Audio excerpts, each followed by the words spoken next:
পরীক্ষার হলে নার্ভাসনেসের চোটে অর্ধেক জানা প্রশ্নের উত্তরও ছেড়ে দিয়ে চলে আসে, এমন নার্ভাসনেস। পরীক্ষার হলে যেতেই হাত পা কাঁপতে চালু করে, হাত পা ঠান্ডা হয়ে যায়, স্নায়ুর ওপর মাথার ওপর প্রেশার পড়ে, মেন্টাল ডিপ্রেশনে ভোগে। পরীক্ষার কী হবে বসেতেই হাত পা তাদের এমন হয়। জন্মছকে কী যোগ থাকলে এটা দেখতে পারবেন। দেখুন, জন্মছকে অবশ্যই যার সাথে হচ্ছে তার লগ্ন অবশ্যই ধরতে হবে, তার শরীর, তার মন মানসিকতা, প্লাস অষ্টম ভাব মানে কি, এই যে প্রেশারটা, মন মানসিকতার যে প্রেশারটা, ভয়, উৎকণ্ঠা, সেটা অষ্টম ভাব থেকে বিচার করা হয়।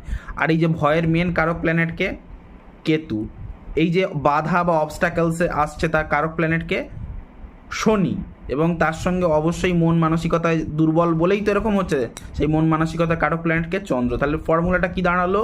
লগ্নভাব প্লাস অষ্টম ভাব এবং তার সঙ্গে কেতু শনি চন্দ্রের সংযোগ যদি থাকে তবে এটা